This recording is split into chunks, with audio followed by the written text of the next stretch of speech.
Yo, what is happening, guys? How are you doing? This is Rob of Rule of Two Review. Welcome back to the channel, and today, as weird as it may sound, let's talk a little bit about the next generation. So I know it seems totally crazy and totally out there to be considering the next generation, but it's time. I mean, these conversations are starting to happen. We've had a PS4 and an Xbox One for quite a while, even though the Switch is brand new, which maybe makes it feel like this generation hasn't been going for as long as it has been. But it truly has, and there's a lot of rumors, a lot of rumblings, crazy things happening on the internet, of course, a lot of you guys know, and I wanted to kind of address it and talk about how it might affect the industry at large. So obviously the big thing we're discussing here is the PlayStation 5. Yes, the PlayStation 5 is apparently a thing again, and it's being talked about, and from what it sounds like, behind the scenes, there's a little bit of motion and traction as far as the PS5 situation happening. And this goes, I don't know, back probably sometime last year. There were reports about, oh, maybe Sony's going to be releasing the PlayStation 5 in 2019, which definitely sounded far too soon for me and for a lot of folks, but that was the talk at that time. And now it's coming out over the past couple of days that apparently the PS5 has a spec sheet. Dev kits might have gone out and actually exist in some companies' offices.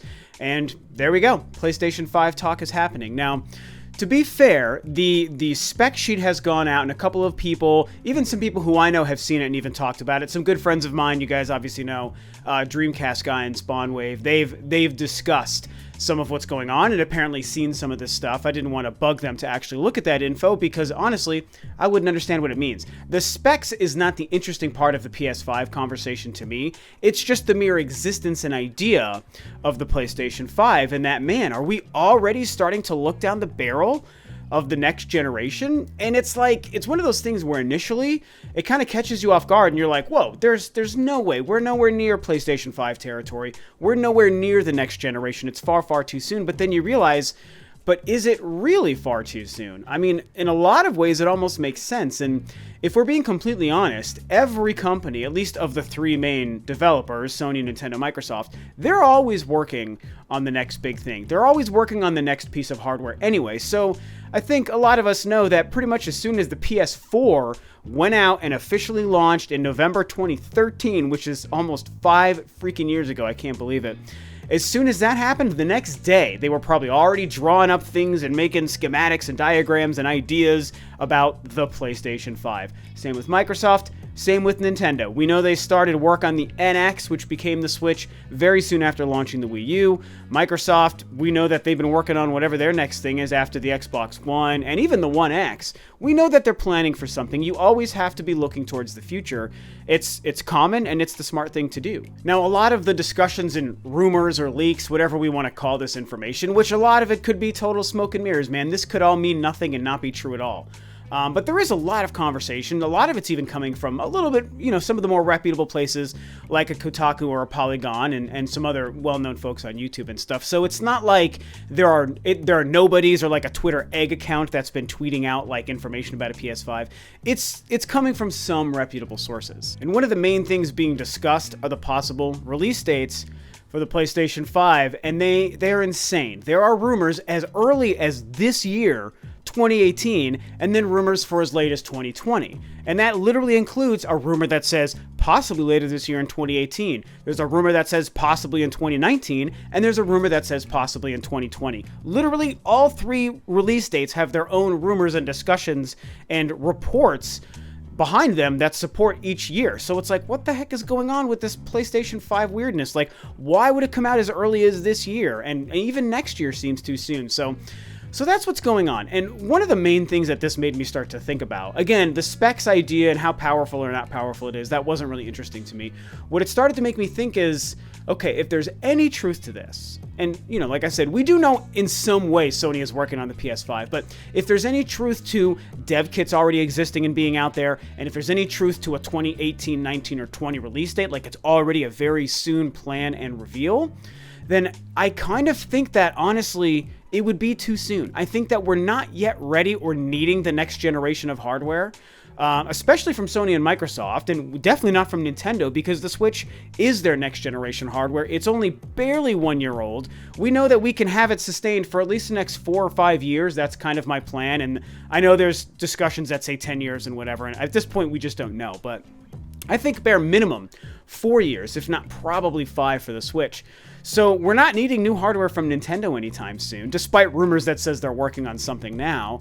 But as far as Microsoft and Sony goes, I just don't think that we need to get anything from them at all. There are two main reasons that jump out to me to why we wouldn't need a PlayStation 5 or a new generation of hardware yet in the video game space. And I think when we look specifically at Sony, the first thing that jumps to mind is the simple fact that the PlayStation 4 is not struggling. They are not hurting as far as sales. They are just killing it continually. We know this thing is going to surpass 100 million units sold in its lifetime. It's very, very close. It continues to get great games, a lot of exclusive. It continues to be the most ideal place to play third-party games, even though I think a lot of us expected that to become the One X. That really doesn't get enough of the conversation for third parties. Seems like most people are preferring the PS4 and the PS4 Pro. And so why would Sony feel the need to start to cannibalize their incredibly successful PS4 market and PS4 hardware sales with a new PlayStation, with a new console? I mean, just for the sake of doing it. It doesn't make sense to me. And it kind of just makes me think, you know, I go back to that 7th generation, that Xbox 360, PS3, and Wii generation, where specifically the PlayStation and Xbox lasted for so long, like 8, 9, 10 years for that generation. And granted, that happened more because of the recession than anything.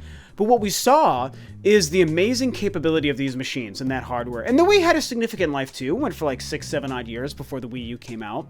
And that was on very underpowered hardware even at the time it released, and yet still it got a very lengthy life out of it. And so I think that what we saw is you sometimes really can let machines, if they're successful, let these machines, let these companies just ride it out. I mean, if anything, one of the coolest things, and this has been happening in the video game industry for decades. This goes back to the NES and the 16-bit era as well. The longer into the life of a console you get, the more and more developers learn to get out of them. You can take a look at Generation 1 NES games to like the last NES games releasing, or Gen 1 Genesis and SNES games, and then the games near the end of the life cycle. They look a lot better, and that's true for all consoles. Like, games start to look better, and developers get to squeeze more juice the longer they have to develop specifically for one platform. That applied to the PS3, the Wii, and the 360 as well. And so you can really you just don't have to force it into the next generation, at least if the sales are there. Speaking of the power and the graphics and the juice of consoles, that's the other main thing that jumps out to me when I consider a PS5 coming out in the next year or two, and how I think that would be far, far too soon for where we are currently. And that's that I really have a hard time believing that there would be such a significant leap in power and in graphics going from what we're seeing now into a PlayStation 5. And I think that that's because, actually, let me start that part over. Not because I don't think that we're not eventually going to get graphics that are so much better than what we have now that they will justify new hardware. Yeah, eventually we'll get there, don't get me wrong. But when I think about how long this generation has been going, even the 4.5 years from the Xbox One and PS4's launch, I just feel like we haven't tapped everything out of these consoles that we need to. And I know that there's conversations about, oh, the base PS4 and Xbox One aren't powerful enough, and even the Switch is just a little underpowered compared to even those. So we don't have good enough graphics, so we obviously need the leap into the next generation or whatever. And it's like, I just simply don't believe that. Only a few years into this generation, 4 years, coming up on 5 years into this generation, whereas I think we could have these consoles go for 8 or 9 years. I don't think that we're looking at a situation where the PS5 is going to be providing this incredible leap of graphics. I mean, and I could be wrong. Maybe they reveal the thing next month and they show these games and it's like, oh my god, I was wrong. Look at how amazing Street Fighter 6 looks, or whatever else they want to reveal, you know, Elder Scrolls 6. You know, it's like, wow, okay, I was wrong. The graphics really are that good. But I don't know. This is something where it's just a gut feeling from me as a gamer, not as a tech head, because you guys know I'm not a tech head and I don't understand that stuff. So I'm not considering the graphics chipsets and stuff that exist out there that could be put into a machine. I'm just thinking, like, just the way it feels right now to imagine going from the visuals and power we have currently and into a PS5 in the next year or two. I'm like, are they really going to be so impressive that it's going to justify a PlayStation 5? We just got the Pro and the One X, and we're only barely getting solid frame rates and 1080p and 4K out of our games.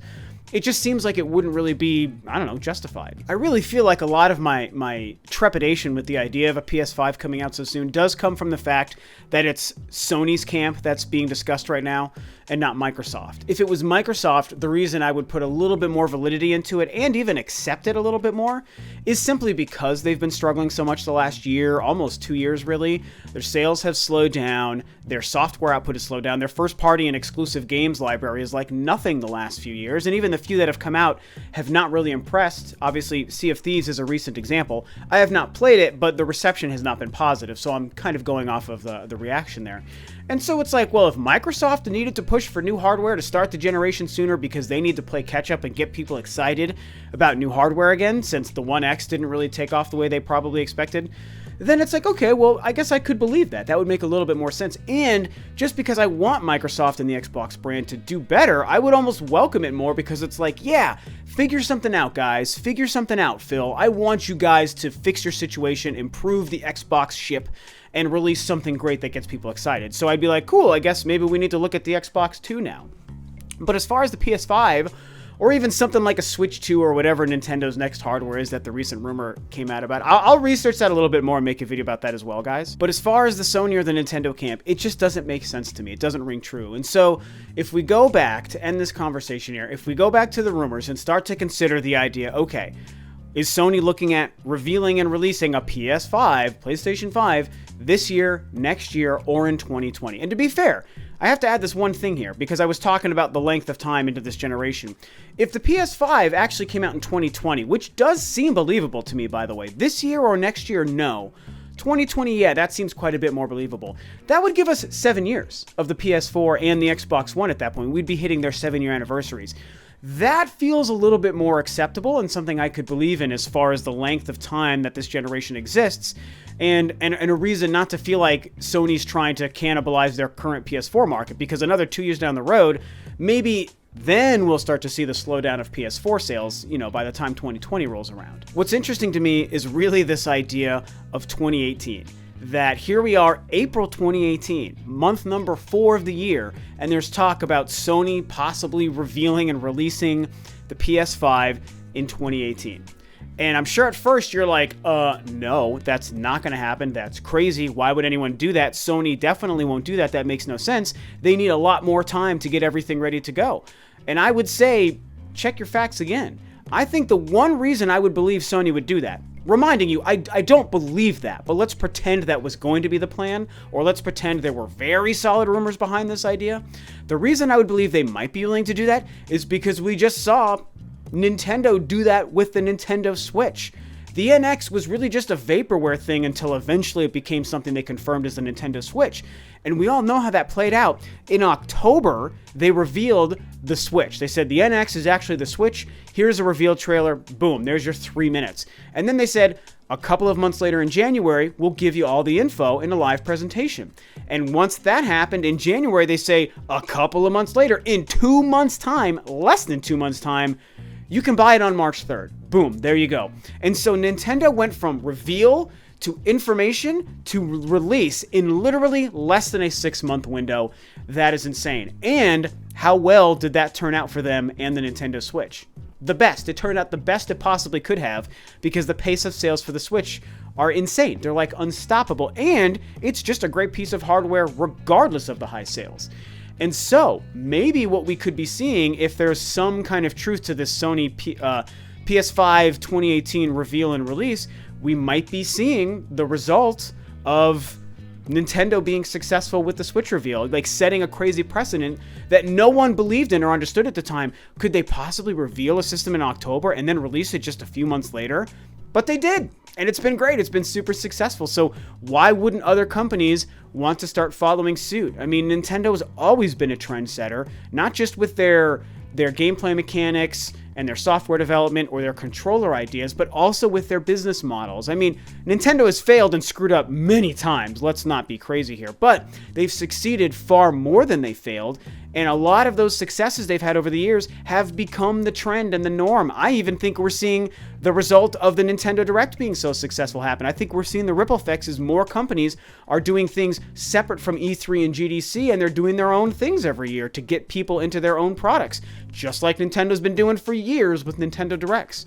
And so that's why, bringing it back to the PS5, I mean, I'm not totally ruling out this idea that in July, Sony says, hey, we're having a PS5 reveal event, and then they announce, and it'll come out in November this year. Like, I think, just because I think the PS5 is way too early to release, that's the reason I don't believe that. But, for example, I would believe they might do that in 2020. Let's go to the year that I think makes a lot of sense, a 2020 PS5 release. Maybe in April or May of 2020, they have a reveal event, and then just a couple months later, in October, November, boom, here you go. Have a PlayStation 5, everybody. It only took us 5 months to get you ready to buy it, and now everyone's buying it and excited. So, I don't know. I think that that's kind of how some of it could play out. So that's kind of what I have to say about that. Very interesting stuff happening. I was excited to talk about this, not because I'm like dying for a PlayStation 5, but because new hardware is exciting. I do like Sony and the PlayStation brand, and so it's interesting to think about. And like I said, I don't really care too much about the tech specs and all these sheets and stuff that exist out there. Maybe I'll take a look at them sometime soon. I know I could probably get access to them if I wanted, but I just wanted to talk about the idea of why it would just be crazy, I think, to start the next generation this soon. I don't think we need it as soon as 2018 or 2019. 2020 and 21 is a fine time for everyone, Sony, Microsoft, or even Nintendo, to start thinking about their next hardware and planning to release that. This generation is doing fine. Sales of the Switch and the PS4 are incredible. Software sales across the board are very good. So many great games. Oh my god, in 2016 and 2017 and even so far in 2018, how many amazing games for all consoles and for PC have we had to play? Too many. I mean, the answer is actually too many. There are so many games the last 2 years I have still yet to play because I just couldn't buy 7 games every month knowing they were just going to sit in their wrapper and I would never have time to get to them. I've been picking and choosing my games because there's too many to play and to afford. Like, it's ridiculous. So with such a great library continually coming out and so many solid sales for at least 2 of the 3 major players, and maybe Microsoft turns that around at E3 this year, who knows? There's just, no one's dying for a PS5, no one's dying for the next generation. At least, that's my opinion and my perspective. I'm not dying for it, but what do you guys think? Are you dying for the next generation? Do you need new hardware from any of the companies? What do you think about a PlayStation 5? Are you excited at the idea? Do you think it makes sense for this year or next year? Or do you think, like I do, that right now, talking about a PS5 coming out soon seems way too soon and it would start the next generation way too early to be comfortable and just make everything more weird, and who wants everything to be weird? So, I don't know. Anyway, it's kind of a serious video, but I just have some interesting thoughts on this. So yeah, that's what I have to say. I want to hear you guys discuss PS5, too early, not early enough. What do you guys think about it? That's it for me today. Thanks as always for tuning in, guys. This is Rob of Ro2R Review, and I'll catch you next time on another video.